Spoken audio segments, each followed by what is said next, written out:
नमस्कार, देविका क्लासेस के official YouTube channel पर आप सभी का स्वागत है। और आज हम शुरू करेंगे, क्या शुरू करें आप ही बताइए। चलो पॉलिटी शुरू करते हैं, यानी कि भारतीय राज्य व्यवस्था। और भारतीय राज्य व्यवस्था हम पढ़ रहे थे थोड़ा सा अच्छे लेवल से। हम शुरुआत करते हैं, ज़्यादातर हमारी कोशिश रहती है कि हम शुरुआत करें कुछ क्वेश्चंस के साथ में। और कुछ क्वेश्चंस कैसे होने चाहिए, वो मेंस के पॉइंट ऑफ व्यू से होने चाहिए। ठीक है, अब आप समझ गए होंगे कि हमारी जो तैयारी की दिशा है वो किस ओर मुड़ गई है। समझ लेना इस चीज को। तो हम जो कर रहे हैं, पहले हम कुछ क्वेश्चंस लेते हैं। हम क्या पढ़ा रहे थे तुम्हें? हम पढ़ा रहे थे फेडरल सिस्टम।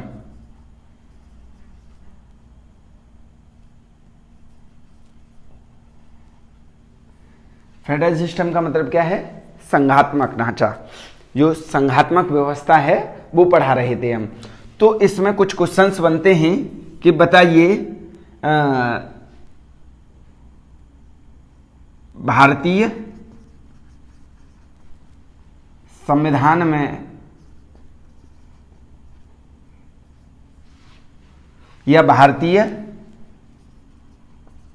संघीय ढांचे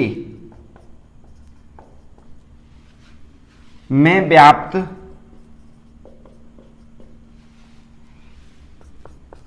एकात्मक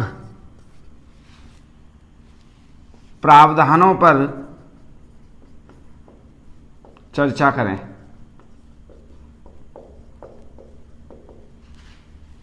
भारतीय संघीय ढांचे में व्याप्त एकात्मक प्रावधानों पर चर्चा करें। सेकंड क्वेश्चन है हमारा कि फेडरल सिस्टम कितने प्रकार का होता है। फेडरल सिस्टम कितने प्रकार का होता है, यानी संघीय ढांचा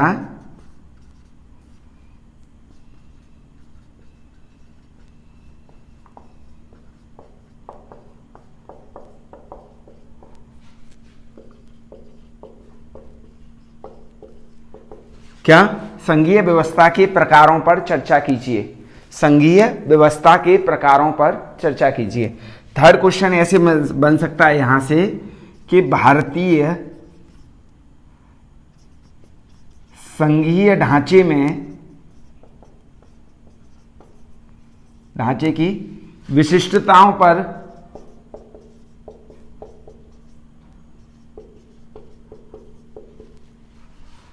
चर्चा करें। ठीक है, भारतीय संघीय ढांचे में गैर संघीय, देखिए यहां से यह भी आ सकता है कि भारतीय संघीय ढांचे में गैर संघीय प्रावधानों का या प्रावधानों पर चर्चा करें। ये तीन क्वेश्चन हैं और इन्हीं तीन क्वेश्चनों को आज हम केंद्र बिंदु मान करके चर्चा का प्रारंभ करेंगे, यानी चर्चा को प्रारंभ करेंगे। भारतीय संघीय ढांचे में व्याप्त एकात्मक प्रावधानों पर चर्चा करें। जरा लौट करके जाइए। अरे घर नहीं जाना है आपको, या जहां बैठे वहीं रहना है। कहने का अर्थ यह है कि पिछली वाली वीडियो को थोड़ा सा ध्यान करिए। आपने देखा होगा, अगर नहीं देखा है तो पहले उसे देख लीजिए।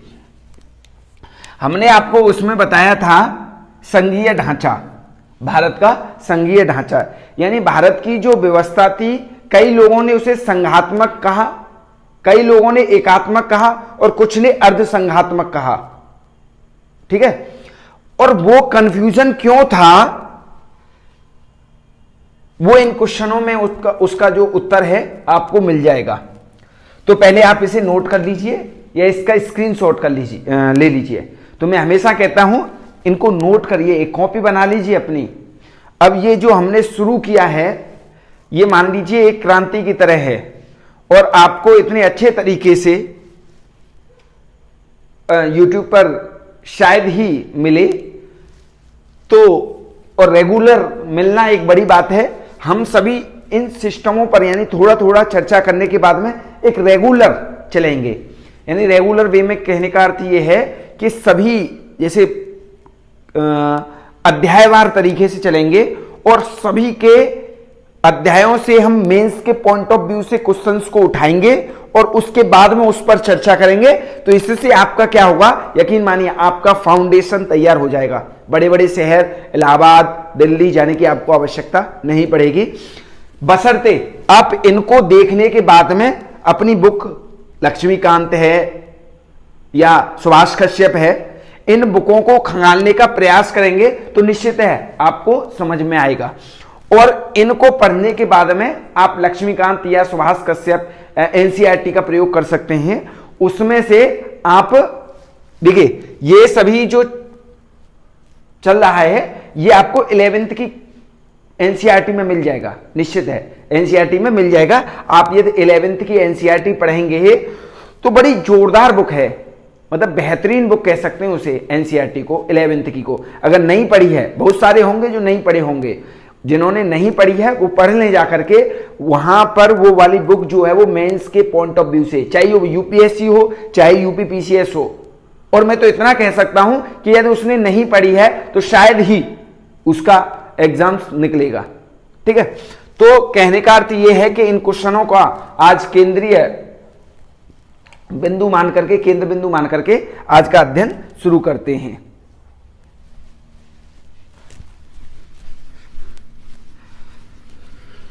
तो सबसे पहले तो हम यहीं से शुरुआत कर देते हैं कि फेडरल सिस्टम यानी टाइप्स ऑफ फेडरल सिस्टम, यानी फेडरल सिस्टम कितने प्रकार का है। तो ये होता है फेडरल सिस्टम का, तो मतलब समझ गए ना।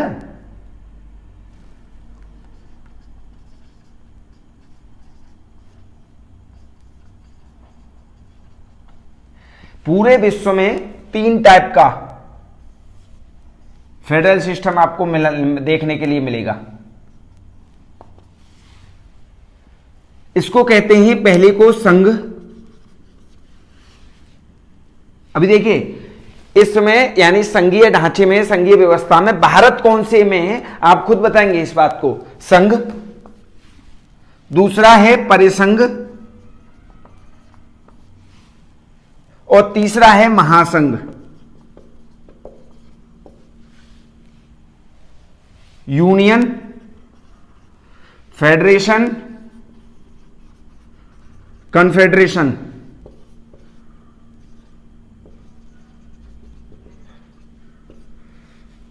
यानी कि फेडरल सिस्टम हम पढ़ रहे हैं।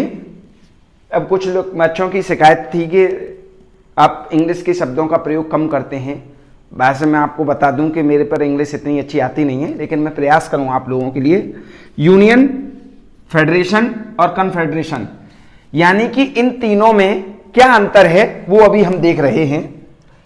देखिए संघ जो है, और इसमें से भारत की कौन सी व्यवस्था है, भारत कौन सी व्यवस्था अपनाता है ये तुम खुद बताओगे, निश्चित है। संघ जहां सेंटर, हम यहां पर जो पढ़ रहे हैं वो सेंटर यानी कि केंद्र और राज्य के बीच शक्तियों को लेकर के ये चल रहा है। संघीय व्यवस्था वो होती है जहां केंद्र और राज्य के बीच में शक्ति का संतुलन बना रहता है, जबकि एकात्मक व्यवस्था वो होती थी जहां सारा का सारा शक्ति का स्वरूप केंद्र के पास में होता था। यही बात थी ना।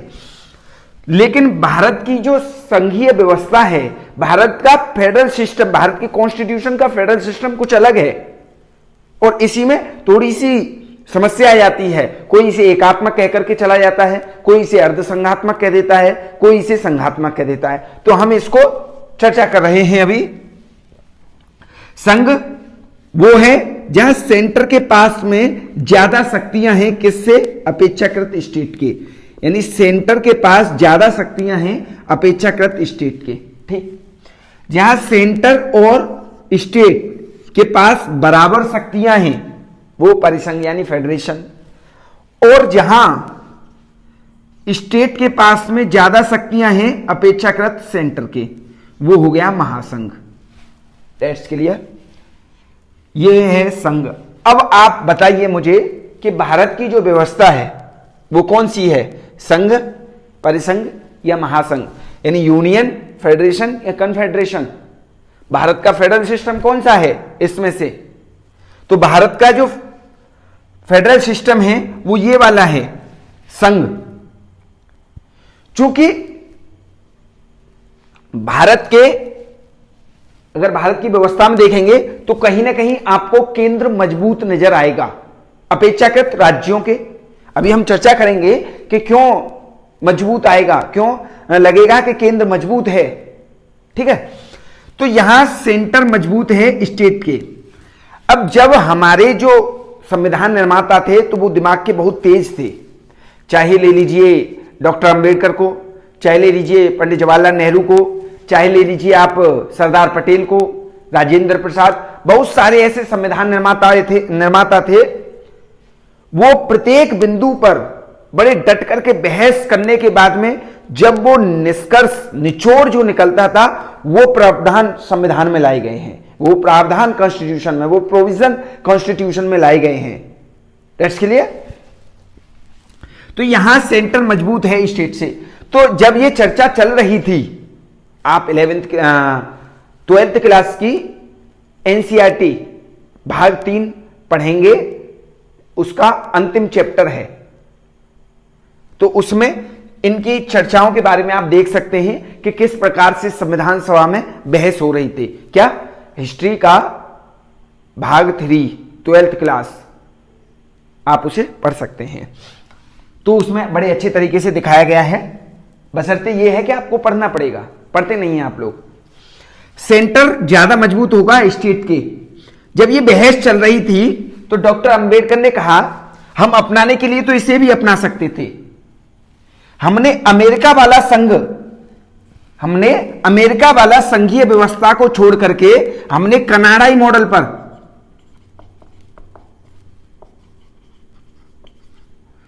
हमने कनाडाई मॉडल पर इस व्यवस्था को अपनाया। क्यों? क्योंकि भारत एक विविधताओं से भरा हुआ देश है। विविधता का मतलब है यहां हर एक जाति, हर एक बहुत सारे धर्म, बहुत सारी जातियां रहती हैं, बहुत अलग अलग भाषाएं बोलने वाले लोग रहते हैं। तो ऐसे में यदि हम राज्य को और स्टेट को, सेंटर को और स्टेट को यदि बराबर शक्तियां दे देंगे, तो अगर किसी मुद्दे पर मतभेद की स्थिति उत्पन्न होती है, निश्चित होगी, क्योंकि भारत कैसा है? भारत अमेरिका तो है नहीं, भारत विविधताओं से भरा हुआ देश है। सेंटर स्टेट की हर बात, हर उनकी चाह पूरी नहीं कर सकता है, इसीलिए जानबूझ करके सेंटर को मजबूत बनाया गया, ताकि ऐसे में अंबेडकर को यह डर था कि अगर सेंटर का कोई प्रावधान, कोई नीति अगर स्टेट को पसंद नहीं आती है, तो ऐसे में स्टेट क्या कर सकता है? बगावत कर सकता है, और ऐसे में विखंडन, यानी देश के अखंडता पर एक प्रश्न चिन्ह लग जाता है। प्रश्न चिन्ह का मतलब है कि देश का, ऐसे केस में देश का खंडन होने का आसार लग रहे थे संविधान निर्माताओं को। भाई क्यों? जब सेंटर और स्टेट के पास में जब बराबर की पावर आ जाएंगी, सेंटर, फिर स्टेट अपने आप को कम नहीं आंकेंगे। इसीलिए जानबूझ करके संविधान निर्माताओं ने बहस के दौरान इसको यूज किया, और साफ साफ लिखा हुआ है कि भारत अर्थात इंडिया राज्यों का संघ है, राज्यों का संघ है। यानी हमारे आर्टिकल अगर फर्स्ट को उठा करके देखेंगे आप, तो उसमें लिखा हुआ है कि भारत राज्यों का संघ है। That's clear. अच्छा, परिसंघ किसकी व्यवस्था थी? यूएसए की। ये संघ में कौन आता था? इंडिया। और यहां पर महासंघ को तो लाने की तो कोई बात ही नहीं थी। यहां तो स्टेट ज्यादा मजबूत हो गए, और जरूरी है जब स्टेट मजबूत होंगे सेंटर से, तो खंडन होना, उसकी अखंडता पर चोट पहुंचना स्वाभाविक है। ऐसा रूस में हुआ था। रूस में सोवियत संघ जिसे कहते हैं, सोवियत संघ में स्टेटों के पास ज्यादा पावर दे दी अपेक्षाकृत सेंटर के, तो उसका जानते ही आप, विखंडन हो गया। तो अब आपने इसका जो मैंने क्वेश्चन लिखाए थे, उसमें सेकंड क्वेश्चन आपने कर लिया होगा। यही है संघ, परिसंघ, महासंघ। अब देखिए, इसी में से नीम आपकी है, इसी में से आपसे क्वेश्चन जो एग्जामिनर होगा वो इसमें से ही क्वेश्चन बना सकता है कि बताइए भारत के संघीय व्यवस्था में संघ को अपनाने की क्या आवश्यकता पड़ी। तब आपको ये पूरा पता होगा तो आप कर देंगे, निश्चित है। लिखने में क्या है, 100, 150, 200 क्वेश्चन 200 शब्दों में। इसके बाद में आगे बढ़ते हैं, आगे का देखते हैं। हमारे कुछ लोगों को, विद्वानों को यह क्यों लग रहा था कि भारत अर्धसंघात्मक है। स्वाभाविक है यह भी बात, क्यों है उसे सुन लीजिए। वो इसीलिए लग रहा था कि कहीं ना कहीं संघीय व्यवस्था का क्या अर्थ है, दोबारा पढ़िए, दोबारा समझिए इस चीज को। संघीय व्यवस्था में सेंटर और स्टेट, सेंटर के पास में क्या होगी, पावर होगी, और एक संघीय व्यवस्था में नहीं है, सेंटर और स्टेट के पास में शक्तियों का विभाजन होगा, शक्तियों का विभाजन होगा। यह जरूरी नहीं है कि बराबर हो, किसी भी, यानी विभाजन होगा। संघीय व्यवस्था कहती है कि सेंटर और स्टेट में शक्तियों का विभाजन होगा। जरूरी नहीं कि सेंटर के पास में ज्यादा शक्ति हो तभी संघीय व्यवस्था होगी, जरूरी नहीं कि सेंटर और स्टेट के पास में बराबर शक्तियां हो तभी संघीय व्यवस्था होगी। यानी कि कहने का अर्थ यह है, मुझे लगता है आप समझ गए होंगे, कि शक्तियों का विभाजन होना चाहिए। जरूरी नहीं है कि किसके पास, यह शर्त नहीं है कि किसके पास शक्ति ज्यादा होनी चाहिए और किसके पास शक्ति कम होनी चाहिए, यह जरूरी नहीं है, लेकिन शक्तियों का विभाजन होना चाहिए। वहीं एकात्मक कह रही है कि शक्तियों में विभाजन नहीं होगा, शक्तियों का स्वरूप जो होगा वो केंद्र के पास में होगा। दैट्स क्लियर, मुझे लगता है अब आपके समझ में आ गया होगा। लेकिन भारत के संविधान में कुछ प्रावधान ऐसे हैं जिसमें साफ साफ ये जाहिर होता है कि भारत का संघ, यानी भारत का संविधान में सेंटर मजबूत है। कैसे, उसको पढ़ते हैं। पहला है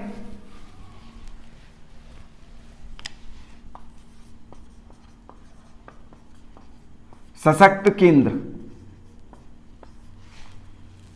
सशक्त केंद्र, अब आप देखिए शक्तियों का जो विभाजन हो रहा है, आप शक्तियों का विभाजन देखेंगे, कौन सी अनुसूची में है ये आप मुझे बताएंगे। 7वीं अनुसूची यानी शेड्यूल 7, उसमें राज्य सूची ऐसे करके संघ सूची, राज्य सूची और समवर्ती सूची। कैसे लगा उन्हें कि संघीय व्यवस्था की जगह, यानी संघीय व्यवस्था में एकात्मक व्यवस्था के क्या लक्षण दिखाई दे रहे हैं। पहला लक्षण तो यही है कि केंद्र सशक्त बना दिया गया है। सशक्त क्यों बना दिया गया है, आप संघ सूची को देखिए, कितने विषय हैं इसमें, लगभग 100 विषय हैं। इसमें देखिए राज्य सूची में कितने विषय हैं, लगभग 61 विषय हैं।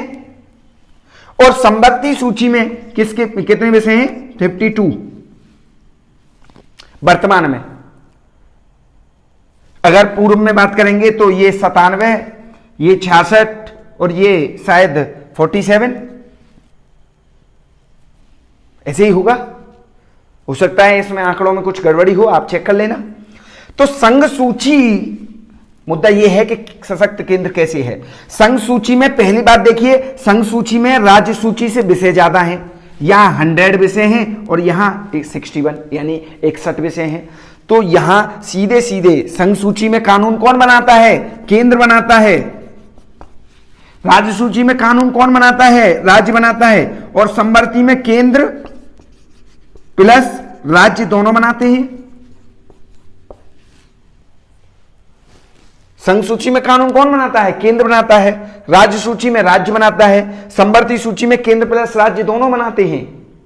ऐसे में आपको नहीं लगता कि केंद्र ज्यादा मजबूत है, सशक्त केंद्र बना दिया है। किस में, संघ में। क्योंकि यहां 100 विषय हैं और यहां 61 विषय हैं। That's clear. तो आपको लग रहा होगा। और दूसरा रीजन इसमें यह है कि संघ सूची के पास में महत्वपूर्ण विषय हैं, यानी कह सकते हैं कि यहां पर प्रमुख विषय किसके पास में है? संघ सूची में है। संघ सूची का मतलब केंद्र में है। तो प्रमुख विषय किसके पास है? संघ सूची यानी कि केंद्र के पास में। तो हो भी गया कि केंद्र सशक्त है, केंद्र के पास में शक्तियां ज्यादा हैं। That's clear. अब देखिए राज्य सूची में कम विषय हैं और महत्वपूर्ण विषय थे संघ सूची में। राज्य सूची में 61 विषय प्लस इस पर जो विषय हैं वो गौड़ विषय हैं, यानी महत्वपूर्ण विषय किसके पास है? प्रमुख विषय है संघ सूची के पास में, यानी केंद्र के पास में। और गौड़ विषय किसके पास में है? राज्य सूची के पास में। आपको ऐसा नहीं लगता कि केंद्र सशक्त है? बोलो हाँ है। अच्छा, समवर्ती सूची में 52 विषय हैं और केंद्र और राज्य दोनों कानून बनाएंगे। केंद्र और राज्य दोनों कानून बनाएंगे इस विषय पर। लेकिन यदि किसी मुद्दे पर विवादास्पद स्थिति बनेगी, यानी विवाद की स्थिति उत्पन्न होगी कानून को लेकर के, तो वहां पर कहीं ना कहीं केंद्र ज्यादा मजबूत हो जाता है। क्या हो जाता है? केंद्र ज्यादा मजबूत हो जाता है। तो पहला मुझे लगता है कि सशक्त केंद्र है, और आपने इस तरीके से पढ़ा, आप समझ गए होंगे। आप इसे नोट कर लीजिए। दूसरा,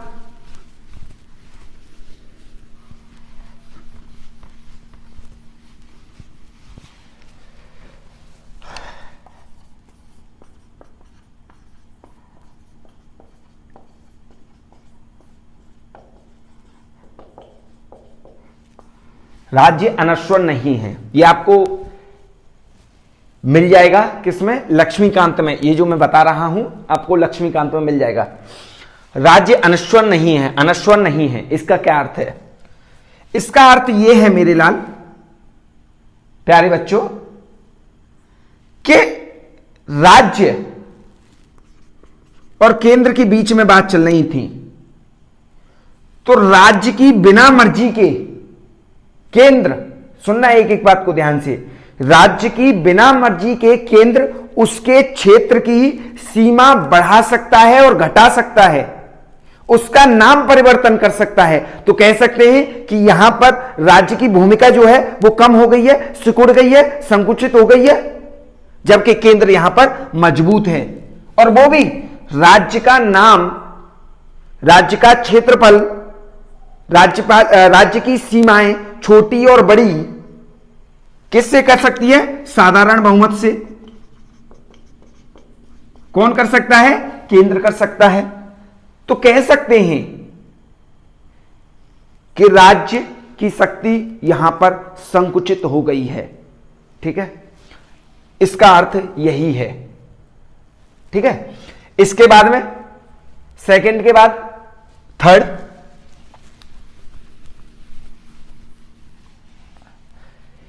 एकीकृत न्यायपालिका।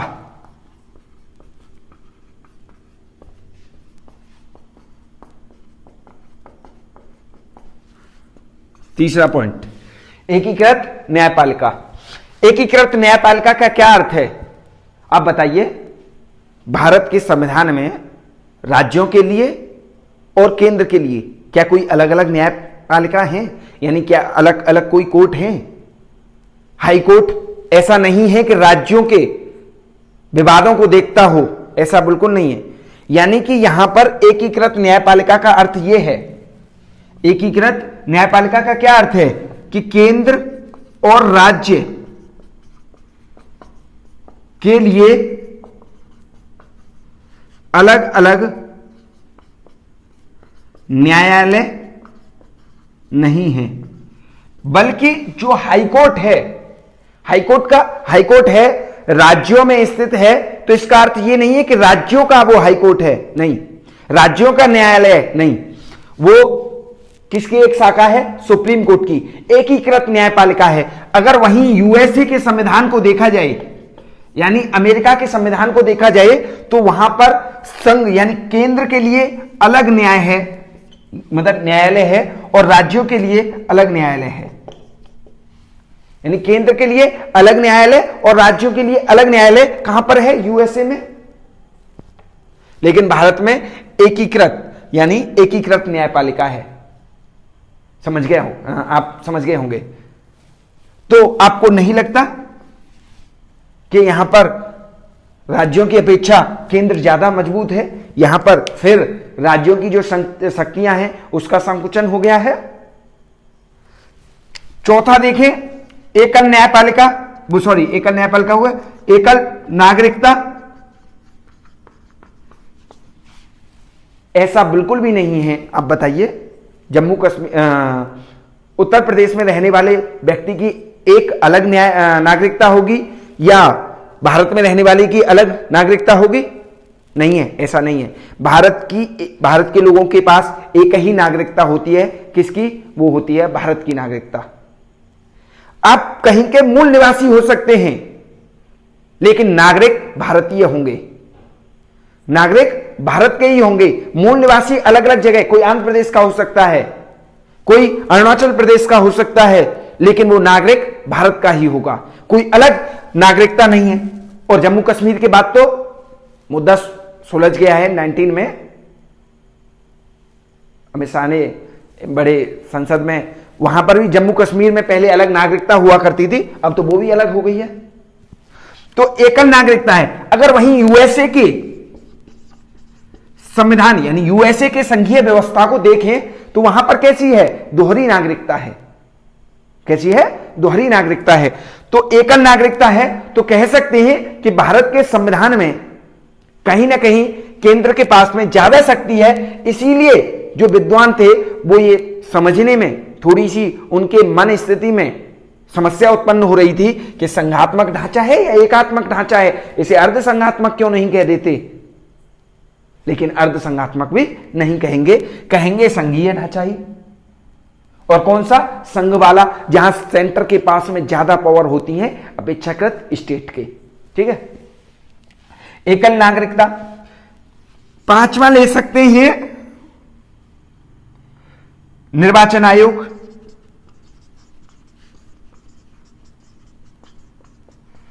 देखिए, भारत का जो निर्वाचन आयोग होगा वो किसके चुनाव कराता है? राष्ट्रपति के कराता है, उपराष्ट्रपति के कराता है, संसद के यानी कि राज्यसभा के और लोकसभा के कराता है, राज्य विधानमंडलों के भी कराता है। राज्य विधानमंडलों के लिए भी निर्वाचन आयोग ही चुनाव कराता है। याद रखना, राज्य विधानमंडल मतलब विधानसभा और विधान परिषद के भी चुनाव कौन कराता है? निर्वाचन आयोग ही कराता है। और आपने एक और शब्द सुना होगा, राज्य निर्वाचन आयोग।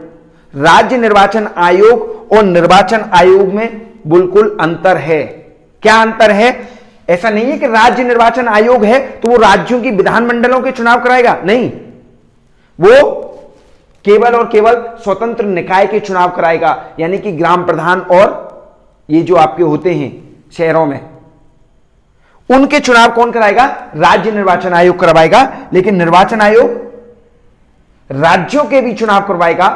और निर्वाचन आयोग की नियुक्ति कौन करता है? राष्ट्रपति। और राष्ट्रपति किसके इशारों पर काम करता है? राष्ट्रपति किसकी सहायता लेता है काम करने के लिए? कार्यपालिका की, यानी मंत्रिमंडल की, मंत्रिमंडल की। और मंत्रिमंडल की सलाह पर ही राष्ट्रपति निर्वाचन आयोग के जो चीफ इलेक्शन कमिश्नर होता है उसका क्या करता है? मुख्य निर्वाचन आयोग की नियुक्ति करता है। तो कह सकते हैं कि यहां पर कहीं ना कहीं केंद्र फिर मजबूत हो गया और राज्यों की शक्ति फिर कम हो गई। निर्वाचन आयोग। छठा, राज्यपाल की नियुक्ति। देखिए, राज्यपाल यानी गवर्नर किसी भी राज्य का संवैधानिक प्रमुख होता है। राज्य का मतलब यहां देश से नहीं है, यहां राज्य का मतलब स्टेट से है। यानी राज्यपाल की नियुक्ति, राज्यपाल किसी भी स्टेट का एक संवैधानिक प्रमुख होता है। किसी भी स्टेट का, और किसी भी स्टेट का संवैधानिक प्रमुख होने के नाते उसे राज्य के, जो राज्य होता है उससे कोई मतलब नहीं है, जबकि राज्यपाल की नियुक्ति कौन करता है? राष्ट्रपति करता है, और राष्ट्रपति के प्रसाद पर्यंत यह राज्यपाल रहता है। यानी राष्ट्रपति इसे जब चाहे, राज्यपाल को जब चाहे जब हटा सकता है। और राष्ट्रपति किसके इशारों पर काम करता है? मंत्रिमंडल के। तो कह सकते हैं कि यहां केंद्र फिर मजबूत हो गया राज्यों की अपेक्षा। तो मुझे लगता है कि आप इन बिंदुओं को अपने उत्तर में लिखेंगे, शामिल करेंगे। ये बिंदु मैंने खुद से नहीं बनाए हैं, ये पॉइंट मैंने खुद से नहीं बनाए हैं, ये आपकी ही बुक आज जिसे तैयारी करते हैं उसी का पार्ट है। यदि आप इसे देखने के बाद में अपनी बुक लक्ष्मीकांत को उठाएंगे और उसमें संघीय व्यवस्था वाला चैप्टर पढ़ेंगे तो आपको दिमाग में ऐसे जाएगा जैसे उड़न खटोला पर व्यक्ति सोते हुए आकाश और अंतरिक्ष की तरफ चला जाता है। ठीक है, राज्यपाल की नियुक्ति और देख लेते हैं और क्या प्रावधान हो सकते हैं इसमें।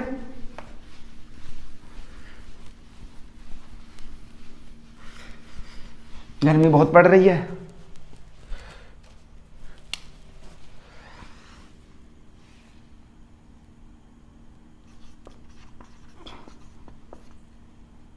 अब देखिए कितने हुए, वो क्रम तो मुझे पता नहीं है, आपको पता होगा ज्यादा। मैं मान लेता हूं छठा होगा या सातवां होगा, ऐसे करके होगा। अब देखिए राज्यों के विधेयकों पर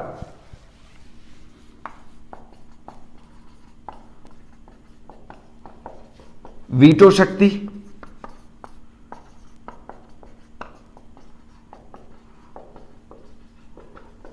वीटो शक्ति का प्रावधान। वीटो शक्ति का प्रावधान का क्या अर्थ है?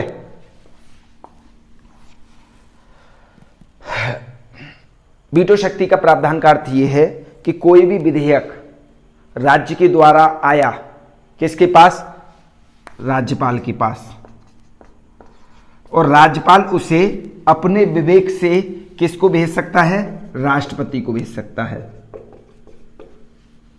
और राष्ट्रपति उस पर एक्शन ले सकता है।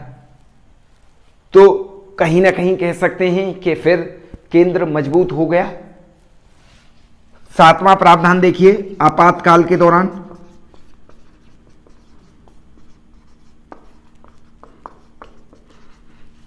आपातकाल के समय जब भारत में कोई भी आपातकाल लगता है तब सारी की सारी शक्तियां राज्यों की सारी की सारी शक्तियां ट्रांसफर होकर के कहां जाती हैं? केंद्र के पास आ जाती हैं। इतनी मुझे लगता है कि इतनी बात तो आप समझ ही रहे होंगे। आपातकाल के दौरान जब शक्तियां राज्यों के पास में होती हैं, आपातकाल से इमरजेंसी से पहले, यदि जो शक्तियां राज्यों के पास होती हैं और आपातकाल के दौरान वो शक्तियां राज्यों से छिन जाती हैं और किसके पास आ जाती हैं? केंद्र के पास आ जाती हैं, तो कह सकते हैं कि केंद्र कहीं ना कहीं मजबूत है, कहीं ना कहीं मजबूत है। तो मुझे लगता है कि आप इन बिंदुओं को अपने उत्तर लेखन में यदि ऐड करेंगे, ऐड का मतलब जोड़ेंगे, तो आपको अच्छे अंकों की प्राप्ति होगी, ऐसी मुझे उम्मीद है। अब ये हमने जो सिलसिला, ये क्रांति शुरू की है पॉलिटी पढ़ाने की, उधर आपको हिस्ट्री मिल रही है और हिस्ट्री का भी लेवल बढ़ गया है। अब आपको नई वीडियो मिलेगी, उसमें आपको हिस्ट्री का लेवल बढ़ा हुआ मिलेगा। ठीक है, तो कहने का अर्थ ये है कि अब आप तैयारी में जुट जाइए, यहीं से हम अपनी तैयारी को गति देंगे और निश्चित रूप से आप अपना फाउंडेशन तैयार कर लेंगे, मुझे ऐसी उम्मीद है। तो इतना हो गया होगा और उसके बाद में आप अगले वीडियो का इंतजार करिए। धन्यवाद।